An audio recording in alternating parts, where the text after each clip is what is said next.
अब चलते हैं on the first bomb. The bomb is कि हाँ, मैंने आपको भी बताया कि सेम फ्रीक्वेंसी होनी चाहिए, सेम वेवलेंथ होनी चाहिए, सेम वेलोसिटी होनी चाहिए। लेकिन इसमें भी एक कंडीशन है और ये सेम फ्रीक्वेंसी, सेम वेवलेंथ और सेम वेलोसिटी जो होनी चाहिए, मतलब particularly talking about the same frequency and same wavelength, stationary wave her frequency her wavelength में नहीं बनेगी। ठीक है, कुछ खास फ्रीक्वेंसीज होती हैं जिनको हम हार्मोनिक्स कहते हैं, उस पे बनती है। मतलब फॉर एग्जांपल तुम जा रहे हो 1 हर्ट्ज से लेके तुम 10 हर्ट्ज पे जा रहे हो, तो ये नहीं है कि 1 हर्ट्ज पे भी स्टेशनरी वेव बन रही है फिर 2 हर्ट्ज पे नहीं, ऐसा नहीं है। इनमें से हो सकता है कहीं दो पे में हो सकता है 2 हर्ट्ज पे बन रही हो, फिर हो सकता है एट ए 4 हर्ट्ज बन रही हो, फिर हो सकता है एट ए 6 हर्ट्ज बन रही हो। ऐसे they form at specific frequencies at specific wavelengths. ठीक है जी। ये क्यों होता है, ये अभी हम will be looking at a small video ताकि हम समझ सके ये क्या हो रहा है, क्या कहानी है, वो टाइम ट्राइम में। ठीक है जी। So new share and let's open this and ये इधर आते हैं। So this is the formation of a stationary wave. ठीक है जी। और ये बंदा जो है वो आपको क्या करके दिखा रहा है, ये आपको करके दिखा रहा है बेसिकली इसने क्या किया है। I am going to go to the diagram, एक second, let's talk about it over here. ठीक है, and let's take stationary wave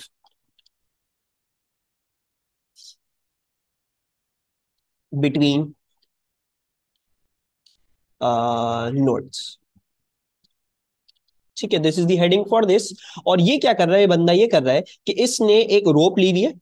ठीक है जी। और उस रोप को एक पॉइंट पे इसने एक ही has connected this to a vibrator. ठीक है, मतलब ये वाइब्रेटर क्या करता है, ये इसको ऊपर नीचे लेके जाता है। एंड एक पॉइंट उसने ऐसा रखा हुआ है, इस तरह से रखा हुआ है, बस फिक्स पॉइंट बनाया हुआ है ताकि जो वेव यहां से उधर तक जाती है, ठीक है जी, जो वेव यहां से उधर तक जा रही है वो रिफ्लेक्ट करके वापस से उस पॉइंट से दराज। ठीक है जी। This is what he is doing and he has placed a basically एक मोटर टाइप थिंग है, एक स्पीकर टाइप थिंग है जो इसको यहाँ से ऊपर नीचे लगाता है इस पूरी रोप को। ठीक है जी। This is what is happening, जो ये बंदा आपको करके दिखा रहा है। Now back to his video. अच्छा, now what do you see कि ये ऑन करता है इसको।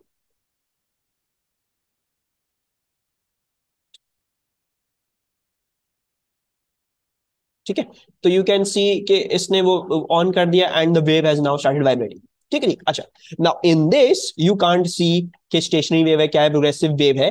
क्यों, मसला क्या है, क्योंकि जब एक वेव रिफ्लेक्ट करके आ रही है तो जरूरी नहीं है कि उसका जो रिफ्लेक्शन हो वो दोबारा से प्रॉपर्ली ओवरलैप करे उसमें। मतलब हो सकता है वो आउट ऑफ फेज हो। मतलब स्टेशनरी वेव थी 0 degree out of phase, then 180 degree, then 0 degrees, then 180 degrees. ये बड़ी स्पेसिफिक फ्रीक्वेंसी पे होगा, ये नहीं कि हर फ्रीक्वेंसी पे ये होता है। ठीक है जी। So you need to have a very very specific frequency, उस पे आपको स्टेशनरी मिलेगी जो ये सेट करके आपको ये अंकल दिखाएंगे आपको। इसमें हमें स्टेशनरी वेव कुछ नहीं दिख रही है। नाउ अब देखो, you can C a stationary wave, इसमें बाकायदा नजर आ रहा है ये वाला पॉइंट नोड, ये वाला पॉइंट नोड, ये वाला पॉइंट नोड।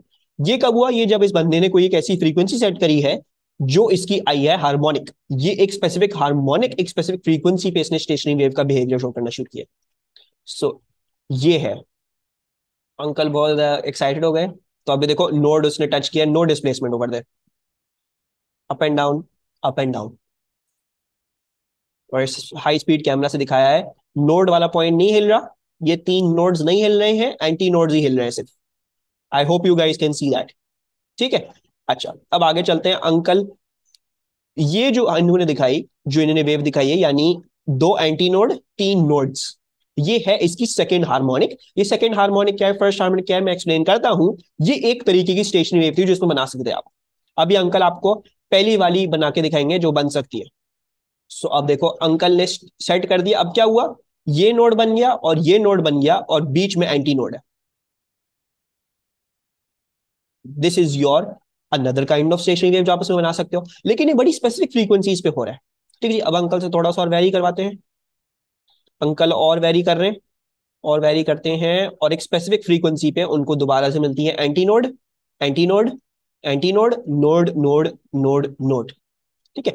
और अंकल आई थिंक और भी करके दिखाते हैं शायद। अब देखो अंकल ने और दिखाया एंटी नोड, एंटी नोड, ये डिफरेंट डिफरेंट फ्रीक्वेंसीज पे आपको दिखा रहे हैं for the case of node. अब देखो ये जो केस हम डिस्कस करने वाले हैं, ये जो एक रोप एक एंड पे टाई कर दो और दूसरे एंड पे टाई कर दो, तो ये क्या बन जाता है, ये पॉइंट बन जाता है हमेशा नोड का। एंड सिमिलरली जो रिफ्लेक्शन का पॉइंट होता है वो भी हमेशा नोड वाला पॉइंट होता है। तो ये अंकल ने जो आपको दिखाई है चीजें, ये जो है वो दो नोड्स के बीच में स्टेशनरी वेव्स कैसे फॉर्म होती हैं वो दिखाई है। ठीक है जी, ये पूरी कहानी अब हम डिस्कस करेंगे, कौन कौन सी फ्रीक्वेंसीज होंगी, कैसे निकालेंगे ये हार्मोनिक्स, कैसे होगा क्या नहीं होगा, that is what we are going to discuss. ठीक है जी, कुछ आइडिया मिला उधर से कि हर चीज हर फ्रीक्वेंसी पे आपको नहीं मिलने वाला। ठीक है जी, not at every frequency you are going to get a stationary wave. ठीक है, एनी प्रॉब्लम स्टिल हियर? वो अंकल ने जो वीडियो दिखाई कोई मुश्किल हुई वो समझने में? बेसिकली ये दिखाना था कि हर फ्रीक्वेंसी भी नहीं होगा, कुछ स्पेसिफिक फ्रीक्वेंसीज पे मिलती है स्टेशनरी वेव्स। सही है, अब चलते हैं अंकल की कैलकुलेशन पे। ये वेवलेंथ स्मॉल सीआरओ से करी थी? नहीं, आके सीआरओ से नहीं होता, ये फंक्शन जनरेटर होता है। This is something else, you do not need to know about that. ठीक है, ये कैसे कर रहे हैं कैसे नहीं कर रहे, उसकी टेंशन नहीं लो। अच्छा, now the first case that we are discussing, हम ये डिस्कस करेंगे स्टेशनरी वेव बिटवीन नोड्स। ठीक है जी, बिटवीन नोड, नोड का मतलब यानी यहां पे भी आप नोड रखोगे, ये भी आपका नोड का पॉइंट है और ये भी आपका नोड का पॉइंट है। अच्छा, दूसरा बड़ा इंपॉर्टेंट काम है, क्या इंपॉर्टेंट बात आपको याद रखनी है, वो ये याद रखनी है के at the point of reflection. ठीक है जी, मतलब आप जहां से भी रिफ्लेक्ट करवाना चाह रहे हो, at the point of reflection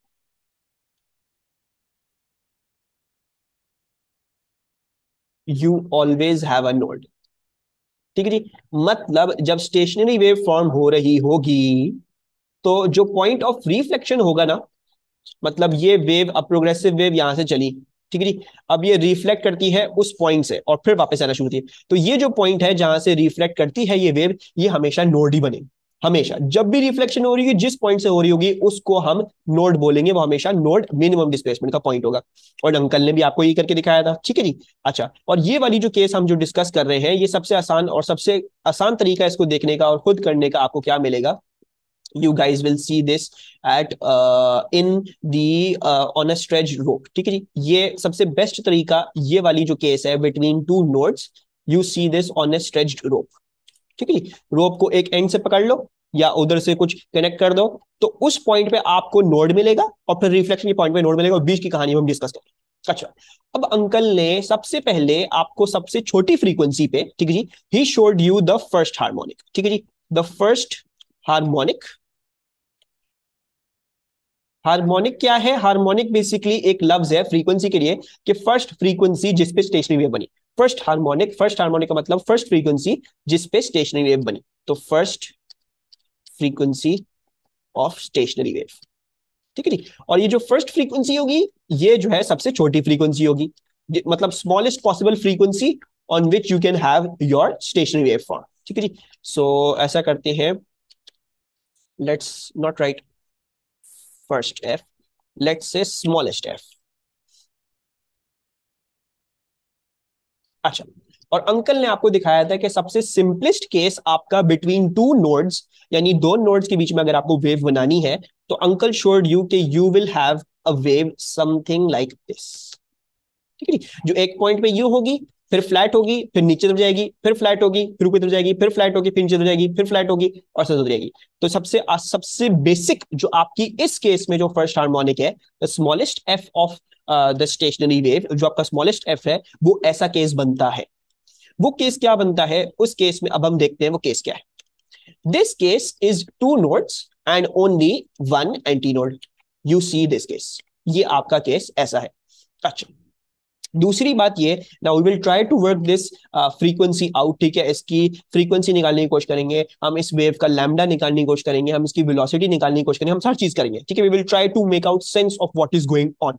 ठीक है, अच्छा, now the good thing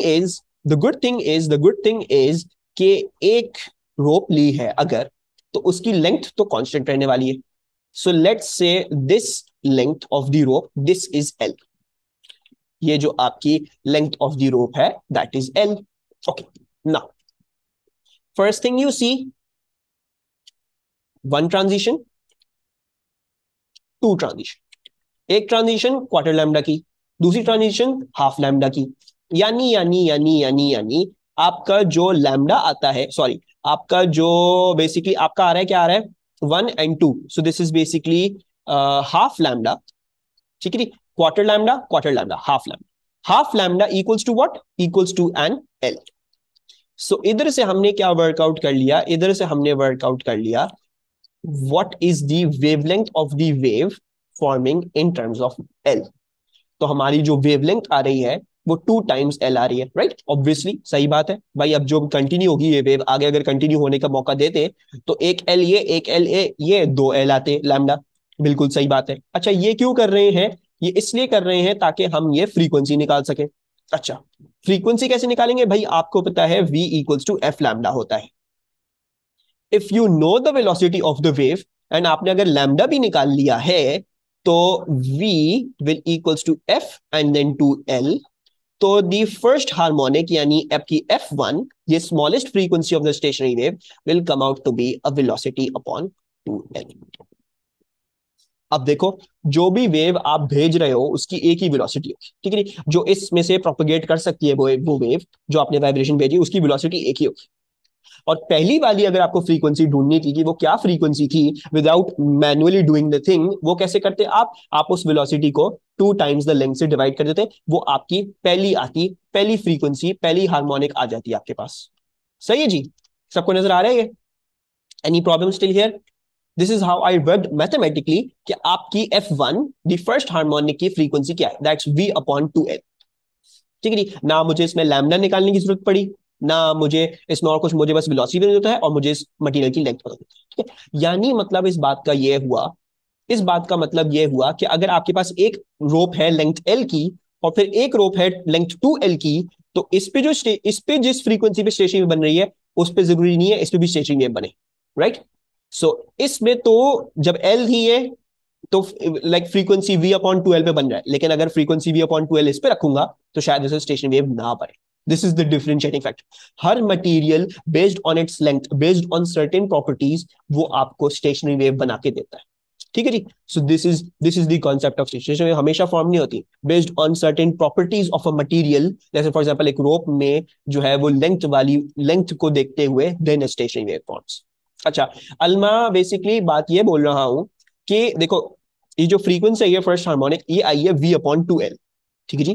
this has come out to be a velocity upon 2l इस रोप के लिए, ठीक है जी। मतलब अगर इसकी लेंथ डालूंगा तो फ्रीक्वेंसी फर्स्ट मिलेगी आपको, ठीक है जी।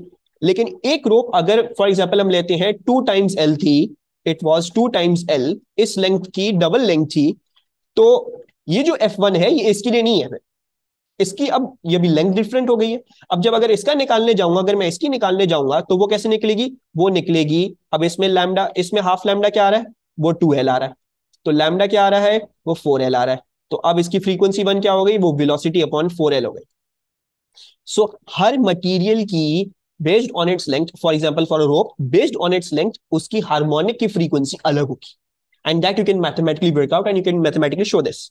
हर मटेरियल अपनी लेंथ के हिसाब से, अपनी कुछ ना कुछ प्रॉपर्टी की वजह से वो एक स्टेशनरी वेव बनाता है। हर फ्रीक्वेंसी पे स्टेशनरी वेव नहीं बनेगी, बड़ी स्पेसिफिक वैल्यूज पे बनेगी stationery wave, and that is समझो कि इट इज एक समझो उस मटेरियल की पहचान है, वो अगर उसकी लेंथ ये है तो वो इसी फ्रीक्वेंसी पे बनाएगा अपनी पहली हार्मोनिक, उसके अलावा किसी और फ्रीक्वेंसी पे पहली हार्मोनिक नहीं बना सकता। ठीक है, सेकेंड हार्मोनिक डिस्कस करें। अच्छा अंकल ने हमें सेकेंड हार्मोनिक जो है वो बना के दिखाई थी, मेरा 723। चलो सेकेंड हार्मोनिक डिस्कस कर लेते हैं। हार्मोनिक फ्रीक्वेंसी कैलकुलेट करने को आती है, आके भी ये जो करा रहा हूं, यस मेरा बच्चा, ये बड़ा इंपॉर्टेंट है, ये दिस कैन कम अप, ठीक है, वरना थोड़ी करा रहा होता। ये क्या करा है मैंने, दिस कैन कम अप, सवाल वगैरह मैं करवाऊंगा, मैं दिखाऊंगा कैसे आते हैं सवाल, कैसे नहीं आते हैं। हाँ लेकिन ये पूरी कहानी आपको आनी चाहिए, कैसे निकल रहा है कैसे नहीं निकल रहा, ठीक है। मतलब यू शुड नो, मतलब basically just look at the calculations और मेरा साथ दो, बस समझो अभी बात को। क्वेश्चंस वगैरह मैं सब दिखाता हूँ, ठीक है। लेट्स रिमूव दिस, ये नहीं चाहिए हमें। नोड और नोड अभी यहाँ पे ही रह रहे। सेकेंड हार्मोनिक अंकल ने हमें ऐसी बना के दिखाई थी कि the second harmonic was something like this, ठीक है जी। मेकिंग श्योर व्हाट कि एंड में नोड आ रहा है, ठीक है जी। I am going to take this down. Second harmonic भी जो बन रही थी उसमें भी एंड में नोड आ रहा था, so second harmonic was something like this. ठीक है जी। तो ये भी एक स्टेशनरी बनी थी, नोड नोड वहीं पे थे। अच्छा, अब इसमें एक ये वाला पॉइंट भी नोड बना था, एक ये वाला पॉइंट एंटी नोड बना था, और एक ये वाला पॉइंट एंटी नोड बना था। अच्छा, अब अगर मुझे सेकेंड हार्मोनिक की फ्रीक्वेंसी निकालनी है तो देख लेते हैं। Quarter lambda, quarter lambda, quarter lambda, quarter lambda, यानी कंप्लीट लैम्डा, 4 क्वार्टर लैम्डा है। तो कितना हो गया? ये लैम्डा क्या आ गया? लेंथ के बराबर ही आ गया। तो अब आपकी जो फ्रीक्वेंसी 2 है that is basically a velocity upon L. Second harmonic की फ्रीक्वेंसी आपके पास ये आ गई for this rope. Similarly we can look at the third harmonic, वो भी देख लेते हैं। So let's take this. Third harmonic भी अंकल ने हमें दिखाई थी। Let's look at the third harmonic and I guess उसके बाद जो है वो पॉइंट काफी क्लियर हो जाएगा कैसे हो रहा है। अच्छा, नाउ ये है, you remove this. I need that node अभी भी उधर। और अब क्या होगा? अच्छा, नाउ अब मुझे क्या बनाना है? I want to be drawing. अच्छा, ये थी एक और दो, so I need to draw one more. ठीक है, अंकल ने हमें थ्री थ्री थर्ड हार्मोनिक जो है वो ऐसे बना के दिखाई थी। ठीक है जी। Let's take this diagram.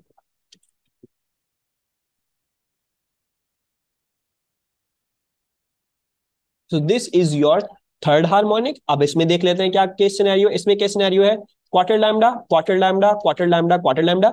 ये यहां से लेके यहां तक एक लैम्डा हो गया, then quarter and then quarter, यानी 1.25, 1.5। सो बेसिकली इस दफा लेंथ जो आती है वो आती है 1.5 लैम्डा के बराबर, यानी 3/2 लैम्डा के बराबर।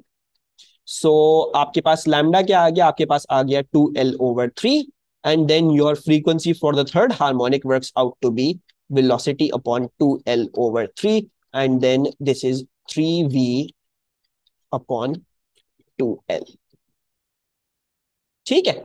अच्छा, सो this is how you will be doing the calculation. इस तरह से आप जो है वो वर्कआउट कर रहे होगे अपनी चीजें। कैसे? अगर आपको वेलोसिटी दे दें, आपको लेंथ दे दें, तो आप फ्रीक्वेंसी निकाल सकते हो, कोई आपको नहीं रोक सकता। आपको वो केस बना दें कितने एंटीनोड बन रहे थे, कितने बन रहे थे, आप इस तरीके से the questions will come about. ठीक है। अभी फिलहाल what you are trying to do, we are trying to look at the trend. What's the trend? So trend जरा देख रहे होगे। ट्रेंड यू कैन सी के हो क्या रहा है। एक सेकेंड, केस 3 वापस से समझा दें। केस 3 अल्मा बेसिकली देखो, अब देखो, आई हैड दिस वन, मतलब the first one was just one loop, second one was to loops, third one is three loops. Three loops किस सेंस में? मतलब मुझे आखिर में नोड चाहिए, इसलिए थ्री लूप्स इस तरह से बने। ठीक है जी। सो ये जब थ्री लूप्स बने तो quarter lambda, quarter lambda, then quarter lambda, then quarter lambda, one lambda ये पूरा, then quarter lambda 1.25, then quarter lambda 1.5। तो 1.5 3/2 lambda equals to L, and lambda क्या आ गया? वो 2L/3 आ गया। And then consequently frequency 3 velocity divide by lambda होता है, frequency is velocity divide by wavelength, तो velocity divide by 2L/3, and then you get 3V/2L। अच्छा, सो now what do I want you guys to realise. मैंने आप लोगों को ये realise करवाना है के आपका जो, अब देखो, लैम्डा पहले क्या था? 2L था, फिर लैम्डा आया L, फिर लैम्डा आया 2L/3। ठीक है जी। अच्छा, now if you see this is lambda was 2L/1, then lambda was 2L/2, 2 और 2 cancel, then lambda was 2L/3। So I think for the node वाली case the relationship is something like this, 2L/n, where n is the harmonic। ठीक है। Do you need to learn this? No, you do not need to learn this. ये अभी समझाऊंगा क्या क्या चीजें याद रखनी है, लेकिन I am doing this for you guys. आपको टेक्स्ट बुक्स में ये मिलेगा। So you can see the trend for the lambda for the node to node वाली केस। अगर किसी को याद करना है वो कर सकता है, ठीक है, उसको हेल्प हो जाएगी, लेकिन इन माई ओपिनियन याद करने की जरूरत नहीं पड़ती है। So lambda equals to L, ये था, ये लैम्डा इक्वल्स टू एल था, यानी 2L/2 खत्म। ये क्या है? 2L/3, तो मैंने इसे डिड्यूस कर लिया, this was 2L/1, 2L/2, 2L/3, यानी जो हार्मोनिक है उससे डिवाइड करना पड़ रहा है 2L को। दिस इज द लैम्डा का रेशियो, लैम्डा का बेसिकली ट्रेंड जो चल रहा है। चलिए, और अगर हम फ्रीक्वेंसी का ट्रेंड देखना चाहें तो फ्रीक्वेंसी को भी देख लेते हैं. If I want to work out the frequency, nth frequency, अच्छा ये lambda of the nth harmonic था, तो nth फ्रीक्वेंसी कैसे आ रही है? nth फ्रीक्वेंसी आ रही है v अपॉन 2l, यानी 1v upon 2l. Then this was 2v upon 2l, 2 cancel, 3v upon 2l. मतलब नीचे 2l है, ऊपर क्या मल्टीप्लाई, ऊपर n मतलब पहले 1 था तो 1v, 2 था तो 2v अपॉन 2l, 2 कैंसिल, 3 था तो 3v upon 2l. So the formula for the nth harmonic for this case is basically क्या चीज? It is nv upon 2l. So where n is the harmonic. ठीक है, same case ऊपर वाली जो चीज देखी है वो दोनों के लिए n is the harmonic. So एक node to node between two nodes वाली केस में अगर आपसे कोई पूछे what is the lambda of the fifth harmonic, तो 2l अपॉन n से आ जाएगा. What is the lambda, what is the frequency of the 10th harmonic, तो 10v अपॉन 2l से आ जाएगा. ठीक है, बहरहाल ये चीजें याद रखने की जरूरत नहीं है. What you need to understand is कैसे कैसे आप ये सारी केसेस देख लो, कैसे कैसे कर रहे हो. Okay, now I am going to do a very small discussion. पता नहीं A2 के बच्चे अभी तक आए नहीं है. I just want you guys to realise कि मैंने डायग्राम से बनाई है और फिर मैं जो हूँ वो ऑफ कर रहा हूँ class. How will you draw your harmonics? ठीक है, आपको चाहिए नोड टू नोड. ये वाली केस क्या है, हमेशा नोड टू नोड बनती है. So what you are going to do for me is going to make a wave. ठीक है, आप बहुत बड़ी वेव बना लो एक. ठीक है, ये वेव बना ली आपने, बिल्कुल सही होगा, वेरी गुड. अच्छा, अब आपको पता है मिनिमम पॉइंट वाला जो है वो क्या है, वो नोड है, यानी ये सारे नोड आ रहे हैं. ठीक है, अच्छा, अब आपसे कोई पूछता है कि मुझे जो है वो पहली हार्मोनिक दे दो. अब देखो, आपने नोड टू नोड बनाना है. पहली हार्मोनिक देगी, पहले नोड के बाद जो दूसरा नोड आया वो, तो ये नोड टू नोड आपने बस इतनी वेव उन दोनों पॉइंट्स के बीच में बना दी. आपसे कोई पूछे भाई मुझे सेकंड हार्मोनिक बता दो, नोड से नेक्स्ट वाला नोड, तो नोड से नेक्स्ट वाला नोड, यानी मतलब ये पूरी वेव बनेगी between these two nodes for the second harmonic. Similarly क्या होगा, सिमिलरली ये होगा जब आप थर्ड हार्मोनिक में आ जाओगे, तो नेक्स्ट नोड, यानी एक क्यू फिर एक क्यू फिर एक क्यू, वही मैंने बनाया, एक क्यू फिर यू और फिर. अब आपसे कोई पूछता है मुझे फिफ्थ हार्मोनिक बना दो, छठी हार्मोनिक बना दो, तो you just need to count till which N I need to go and then you need to make your wave. Wave बना दोगे. So node to antinode कोई हार्मोनिक नहीं होगा, राइट. मिसबान नोड टू एंटी नोड भी harmonic उल्टा होगा, anti node to node होगा, वो हम कल डिस्कस करेंगे, टेंशन नहीं लो. ये वाली जो केस है the between a stretched rope, ठीक है, for a node to node, हम स्पेसिफिकली डिस्कस कर रहे हैं नोड टू नोड. तो जब नोड टू नोड बनाना होगा पूरी एक वेव बनाओ. नोड टू नोड मतलब अब जो पूछे फर्स्ट हार्मोनिक दो, यानी पहले नोड के बाद दूसरा नोड. सेकंड बोले तो पहले नोड के बाद दूसरा नोड. फिर फिफ्थ बोले तो पहले नोड के बाद 1 2 3 4 5 पांचवा नोड, यानी ये पूरी वेव बनती बिटवीन द टू नोड्स. उसके बाद आपको क्या पता है, आपको ये पता होगा कि लेंथ क्या है, लैम्डा और लेंथ को रिलेट करना है, और फिर फ्रीक्वेंसी आपको वेलोसिटी दी हुई है, वो जो आपके पास लैम्डा आया उससे डिवाइड करके आप फ्रीक्वेंसी निकाल. The working is going to be this all of the time. आपको डायग्राम बना के देखनी पड़ेगी. You will have to draw the diagram every time. किस तरह बनाओगे, यू विल सी कौन सी केस है बिटवीन नोड्स, पूरी वेव बनाओ, नोड नोड नोड और मार्क कर लो. 10वां नोड पूछ रहे पहले नोड के बाद 10वां नोड तक बना लो वेव उन दोनों पॉइंट्स के बीच में. बना ली. अब देखो कितना लैम्डा के साथ क्या रिलेशनशिप आ रहा है लेंथ के साथ, तो हमने लैम्डा और लेंथ का रिलेशनशिप निकाल लिया. अब उठा के जो फ्रीक्वेंसी का फॉर्मूला है वेलोसिटी अपॉन लैम्डा, उसमें उठा के डाल दोगे, फ्रीक्वेंसी आ. ठीक है जी, we will be looking at these questions, but this is the जो हमें अंकल जो एक्सप्लेन कर रहे थे केस, जो हमने अभी वीडियो देखी, ये थी पूरी वर्किंग रिगार्डिंग दैट. ठीक है, these two things not important to remember. ठीक है, तो इसके अंदर टेंशन ही नहीं है. इसमें एक चीज बस और जो है समझानी, एक और चीज जरा बतानी है. यू गेट दीज हार्मोनिक्स, ये जो हार्मोनिक्स आती है ना, ठीक है जी, मतलब एक जो स्टेशनरी वेव बनती है वो किसी स्पेसिफिक फ्रीक्वेंसी बन रही है, किसी स्पेसिफिक हार्मोनिक में बन रही है. ठीक है जी, अच्छा, नाउ आपकी जो ये फ्रीक्वेंसीज होती है, now if I, this is my first stationary wave, first simplest kind of stationary wave I can form. तो नेक्स्ट वाली जो स्टेशनरी वेव होगी that is going to form at a higher frequency. ठीक है, यहाँ पे नजर आ रहा होगा v अपॉन 2l है, फिर वो सिर्फ v अपॉन l है. ठीक है, मतलब ये इस केस से यहाँ पे प्रोग्रेस करने में you need to increase the frequency. ठीक है जी, अब इस केस से पीछे आने के लिए डिक्रीज करनी पड़ेगी फ्रीक्वेंसी. एक चीज बस ये है विच आई फेल्ट लाइक वो भी क्लियर कर दूं कि फ्रीक्वेंसीज इंक्रीज हो गया है. ठीक है जी, so these are all increasing frequencies, and then increasing frequencies में कोई एक स्पेसिफिक फ्रीक्वेंसी है जो आपको स्टेशनरी वेव देती है. चलो खैर, let's do a pass through question on this kind of stationary wave and then let's finish this off. अच्छा, state the difference between progressive waves and stationary waves in terms of transfer of energy along the wave.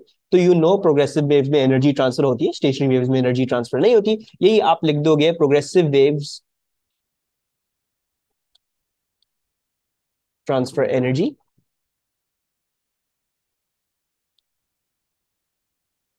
while stationary waves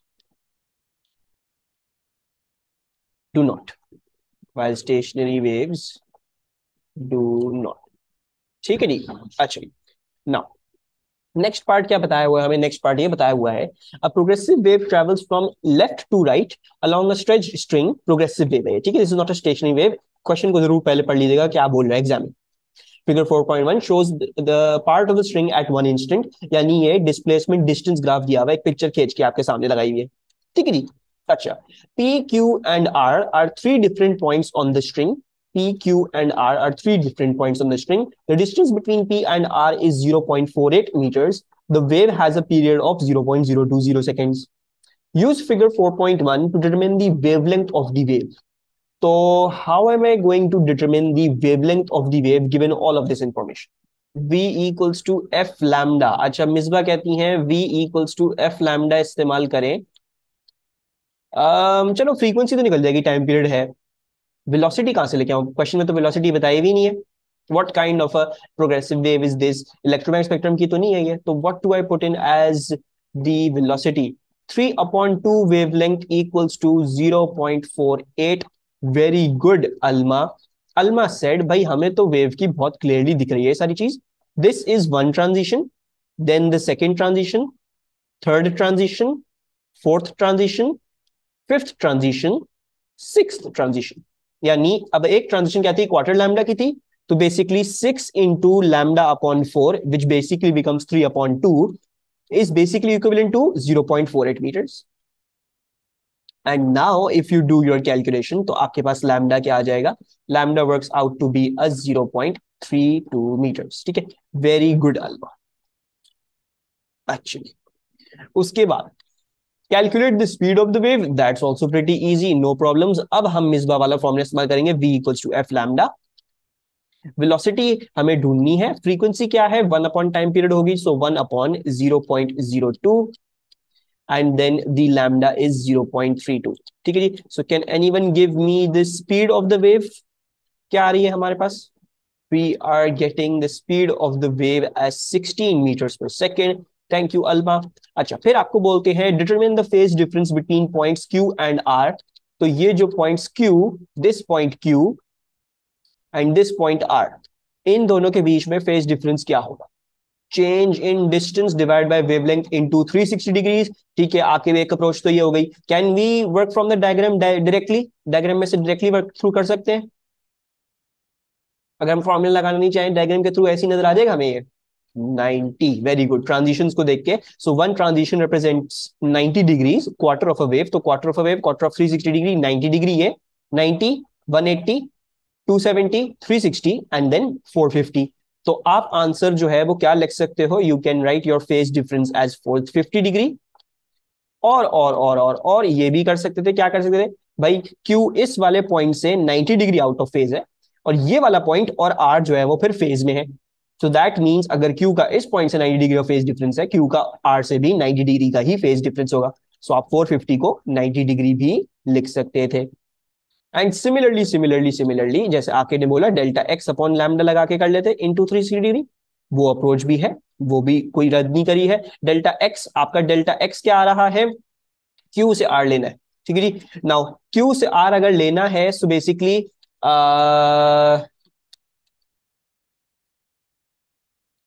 ये क्या बन जाएगा? ये बन जाएगा, how much is this? Quarter 1 lambda, 1.25 lambda. This is basically a 1.25 lambda. ठीक है जी। So yeah that's a 1.25 lambda. तो डेल्टा एक्स क्या हो जाएगा आपका? डेल्टा एक्स हो जाएगा 1.25 into 0.32 divided by what's your lambda, that was 0.32 and then into 360 degree. ठीक है जी। जब इसको कैलकुलेट करोगे तो इधर से भी 90 डिग्री आपके पास। I think you might get actually 450 degree from over here. मेरे हिसाब से 450 डिग्री आएगा, नॉट 90 डिग्री। 1.25 कैसे आया? अल्मा देखो, बेसिकली क्यू और आर के बीच में डिस्टेंस क्या है? Quarter lambda, half lambda, 3/4 lambda, 1 lambda, 1.25 lambda. ठीक है जी। तो 1.25 या लैम्डा, उसको मल्टीप्लाई कर दिया 1.25 में, that was delta X divide by the lambda into 360 degree. तो ये किया है बेसिकली। ठीक है, ओके। अच्छा जी, now let's come on to over here, और इधर से क्लियर हो जाएगा कि स्टेशनरी वेव में क्या क्या चीजें याद रखनी है। Figure 4.1 shows the position of the string at time t equals to 0. Describe how the displacement of point q on the string varies from time with time from t। अच्छा, ये stationery, ये प्रोग्रेसिव वेव की बात हो रही है। बोल रहे हैं टाइम t इक्वल टू 0 पे ऐसी की वेव जो हमने आपको बना के लगाई। ठीक है, मैं अभी हटा रहा हूँ ये सब, वरना नजर नहीं आएगा किसी को भी कुछ। ये टाइम t इक्वल टू 0 पे थी। ठीक है, आपसे बोल रहे हैं कि describe how the displacement of point Q पे कैसे वेरी कर रही है displacement from time t equal to 0 to time t equal to 0.010 seconds. So how do you think I should describe the displacement of Q? ये time t equal to 0 वाली picture है। फिर क्या हो रहा है क्यू के साथ till time t equal to 0.01 seconds? How do I describe that? Any ideas? Progressive wave में how did you work out आगे की कहानी?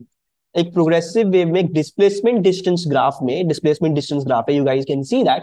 हाउ डू आई गिव आगे की कहानी? आगे की कहानी कैसे दूं?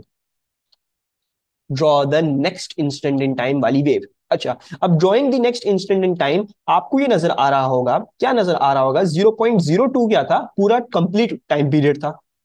0.02 was complete, was completely the time period। ठीक है, उन्होंने पूछा है 0 से लेके 0.01, यानी टाइम पीरियड के आधे तक। ठीक है जी। सो बेसिकली ये जो वेव नेक्स्ट आगे अब जाएगी आगे, वो बेसिकली जाएगी हाफ ऑफ द वेव आगे निकलेगी। मतलब बेसिकली इस मतलब बात का क्या मतलब हुआ? वेव जो है उसका टाइम पीरियड 0.02 सेकेंड्स था। ठीक है जी, हमें लेना है सिर्फ 0.01 सेकेंड्स तक। ठीक है जी। अच्छा, सो नाउ 0.02 डिवाइड बाय 4 करते हैं पहले तो यू गेट 0.005। ठीक है जी, यही आ रहा है। 0.02 डिवाइड बाय 4 यू गेट 0.005। अच्छा, ये क्यों निकाला है? ये इसलिए निकाला है क्योंकि क्या मतलब है, अब अगर मैं टाइम पीरियड का क्वार्टर देखूंगा तो मैं एक ट्रांजिशन से आगे आऊंगा, right? If I look at the quarter of my time period, अगर मैं क्वार्टर टाइम पीरियड से आगे निकलता हूं, जैसे हमने स्टेशनरी वेव्स के सारे ग्राफ्स बनाए, क्वार्टर ऑफ टाइम पीरियड से आगे निकलता हूं तो मेरी एक ट्रांजिशन आगे हो जाती है वेव। ठीक है जी। सो बेसिकली इन 0.05 सेकेंड्स मेरी जो वेव बनेगी वो ये बन रही होगी, समथिंग लाइक दिस। एक ट्रांजिशन से आगे चली गई। एक ट्रांजिशन आगे कैसे गई? पी वाला पॉइंट एक ट्रांजिशन आगे यहां पे आके, क्यू वाला पॉइंट एक ट्रांजिशन आगे यहां पे आके, ये वाला पॉइंट एक ट्रांजिशन आगे यहां पे आके। ठीक है जी। तो फिर से समझा दे। अच्छा, Misbah, do you remember this exercise जो हमने करी थी? ये सबको याद है? हमने स्टेशनरी वेव जो बना रहे थे, I always took a quarter T. Quarter T क्यों ले रहा था? क्योंकि क्वार्टर टी में ये दिखाना बड़ा आसान था कि वेव जो है वो एक ट्रांजिशन से आउट हो रही है। ये सबको याद है? ब्लू वाली एक ट्रांजिशन से आउट हुई। Can you see this? याद करो इसको। ये वाला पॉइंट एक ट्रांजिशन से आउट होके इधर आके, ये वाला पॉइंट एक ट्रांजिशन से आउट होके इधर आ गया। एक ट्रांजिशन आउट क्या मतलब? एक ट्रांजिशन क्या है? This is a transition. ठीक है, let's draw this with green. ये एक ट्रांजिशन हुई from a maximum to a mean, या मीन टू अ मैक्सिमम, या वाइस वर्सा, मिनिमम मीन या मीन मिनिमम। तो ये मैक्सिमम से मीन, ये एक ट्रांजिशन हुई। ठीक है जी। अच्छा, अब ये वाला पॉइंट एक ट्रांजिशन आगे चला जाएगा। ऑब्वियसली अब ये वाली डिस्प्लेसमेंट आपको एक ट्रांजिशन आगे, यानी मतलब ये यहां पे मिल रही होगी जो मैंने यहां पे बनाई। अब सिमिलरली ये वाली, ये एक ट्रांजिशन आगे चलेगी, तो यानी ये वाली डिस्प्लेसमेंट आपको यहां पे मिलनी चाहिए जो मैंने बनाई। ठीक है जी। सो एक क्वार्टर टी क्यू लेते हैं। क्वार्टर क्वार्टर क्यू देखना बड़ा आसान होता है वेव को, क्योंकि उसमें एक पूरी ट्रांजिशन आगे चलती है। मतलब जो मीन वाला पॉइंट था, फिर वो या तो मैक्सिमम या मिनिमम पे चल जाएगा। मैक्सिमम मिनिमम वाला था वो मीन पे आ जाएगा। तो basically it is very easy to shift the wave forward और बैकवर्ड, जैसे भी करना होता। ठीक है, तो मैंने अभी क्या किया? मैंने अभी ये किया कि भाई इन्होंने मुझे ये दिया हुआ था कि आपका टाइम पीरियड 0.02 सेकेंड है। ठीक है जी। तो मैं क्या कर रहा हूं, मैं क्वार्टर क्वार्टर टाइम पीरियड से देख रहा हूं कि हो क्या रहा है वेव के साथ। ठीक है, तो मैंने क्या देखा? मैंने पहले तो क्वार्टर का अंदाजा लगाया, 0.005 एक क्वार्टर है।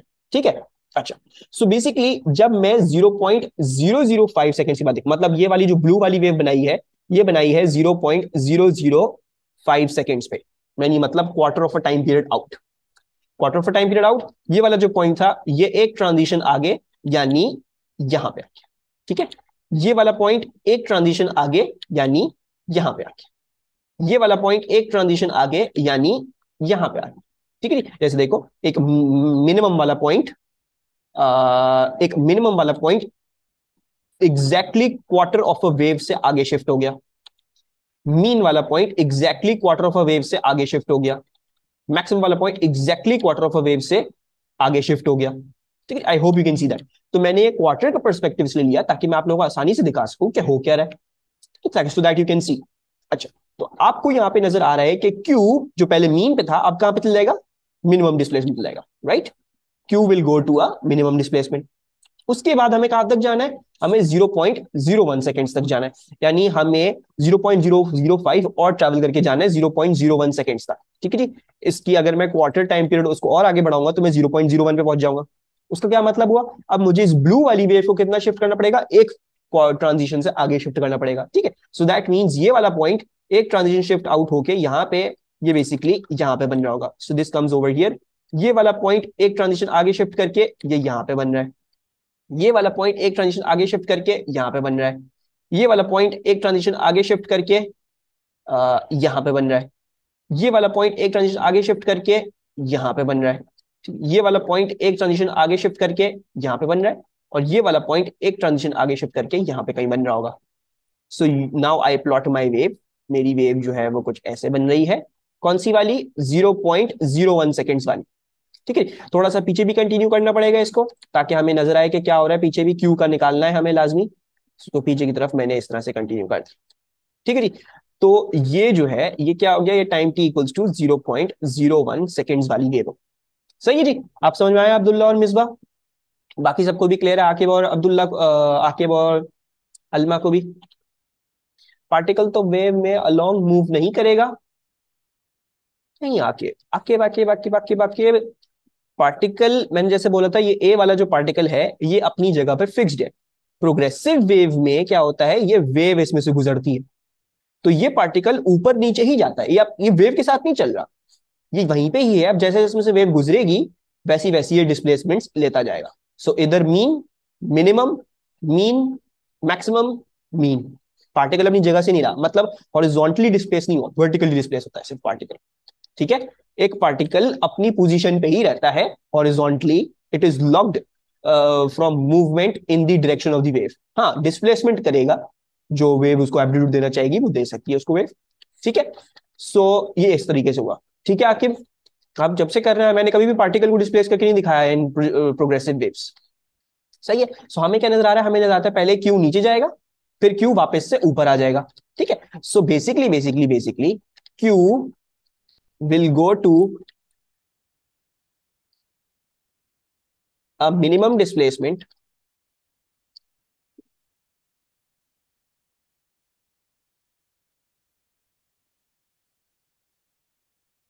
at time t equals to 0.005 seconds. Q will then return to its original displacement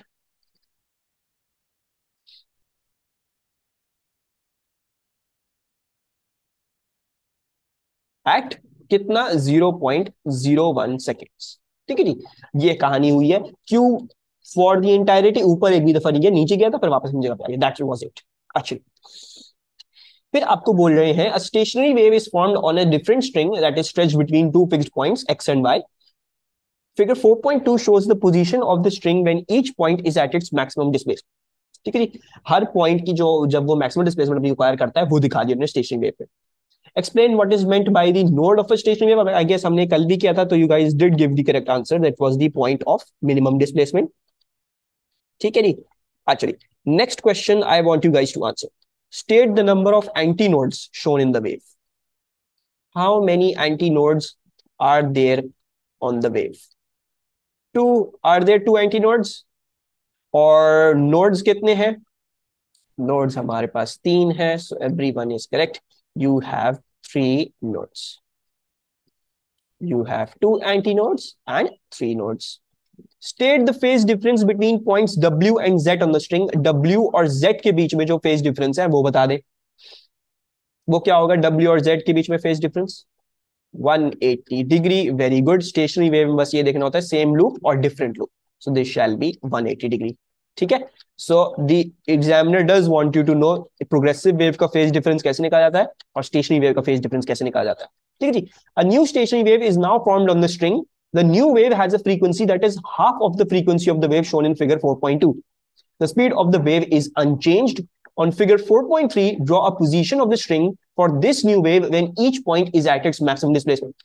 तो ये किसी फ्रीक्वेंसी बन रही थी. अब हमने इसकी हाफ करी तो हमें एक और स्टेशनरी वेव मिली. What should be the stationary wave that is forming between these 2 points now? कैसा शक्ल होनी चाहिए स्टेशनरी वेव फ्रीक्वेंसी हाफ करने पे? First harmonic, it shall be something like this. Yes, only one loop.